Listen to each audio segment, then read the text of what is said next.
Bismillahirrahmanirrahim. Assalamualaikum warahmatullahi wabarakatuh. Bismillah, alhamdulillah, wassalatu wassalamu ala rasulillah wa ala alihi wasahbihi ajma'in amma ba'du. Kenalkan, nama saya Ahmad Rizal Fernanda. Di sini saya akan menjelaskan tentang analisis kontrastif kerukunan dalam bahasa Arab, Inggris, dan Indonesia, karya Supardi dan Abdel Karim Muhammad Hasan Jabal. Kita ke pendahuluan. Yang pertama, kerukunan adalah kecocokan antara elemen-elemen dalam struktur bahasa, seperti subjek dan predikat ya. Dalam bahasa Arab dan Inggris, kerukunan bersifat gramatikal, artinya mengikuti aturan tata bahasa tertentu. Sebaliknya, dalam bahasa Indonesia, kerukunan bersifat nasional, yang berarti didasarkan pada makna atau konteks.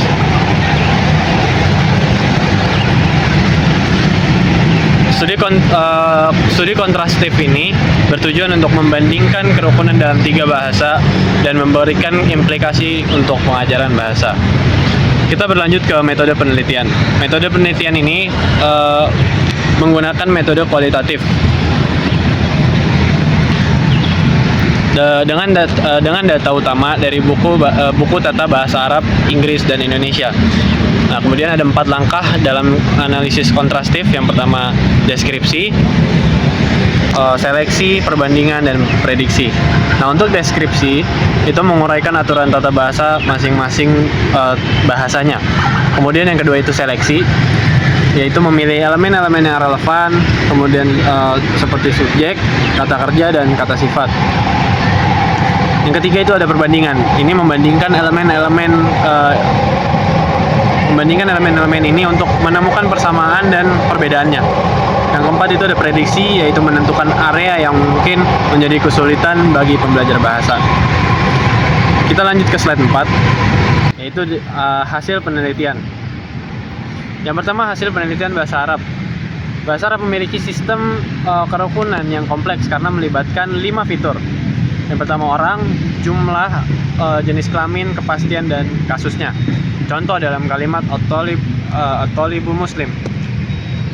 Kata thalib, yaitu siswa, dan muslim, seorang muslim, harus sesuai dalam jumlah tunggal.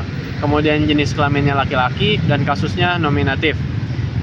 Nah, kompleksitas ini membuat pembelajar bahasa Arab menantang ya, terutama bagi penutur bahasa lain yang tidak memiliki sistem serupa. Berikutnya ada hasil penelitian bahasa Inggris. Dalam bahasa Inggris, kerukunan terjadi pada subjek dan kata kerja. Contohnya, the boys walk. Subjeknya tunggal, kata kerjanya tunggal. Dan the boys walk, subjek jamak, kata kerja jamak. Tadi ya, the boy walks sama the boys walk. Ya, the boys walk itu subjeknya jamak, kata kerjanya jamak. Kemudian kesalahan umum yang ditemukan adalah penggunaan kata kerja tanpa S untuk subjek tunggal seperti he walked to school, yang seharusnya he walks to school. Nah, kemudian slide berikutnya, hasil penelitian bahasa Indonesia. Kerukunan dalam bahasa Indonesia tidak didasarkan pada tata bahasanya, tetapi pada makna. Hal ini membuat lebih fleksibel, tetapi juga menimbulkan kesalahan dalam menerapkan aturan bahasa lainnya. Contohnya, kalimat batu itu memukul anjing kami. Secara gramatikal benar, tetapi secara semantik tidak masuk akal karena subjeknya itu batu tidak dapat memukul.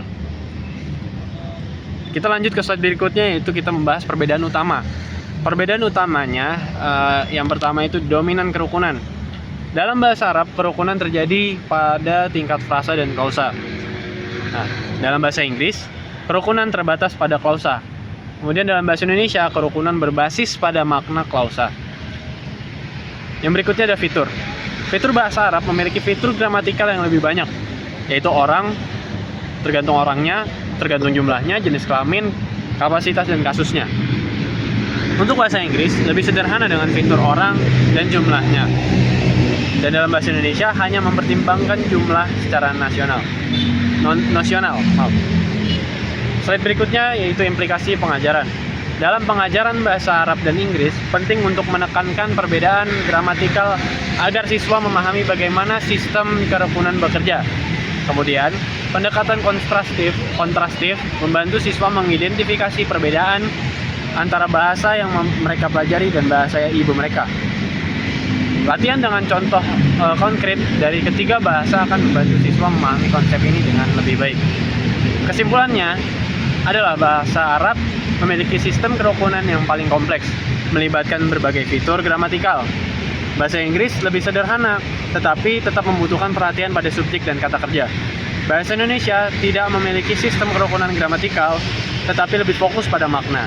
Nah, pendekatan kontrastif efektif untuk meminimalkan kesalahan dan meningkatkan pemahaman siswa dalam pembelajaran bahasa asing. Mungkin sekian yang bisa saya sampaikan, kurang lebihnya mohon dimaafkan. Wabillahi taufiq wal hidayah. Assalamualaikum warahmatullahi wabarakatuh.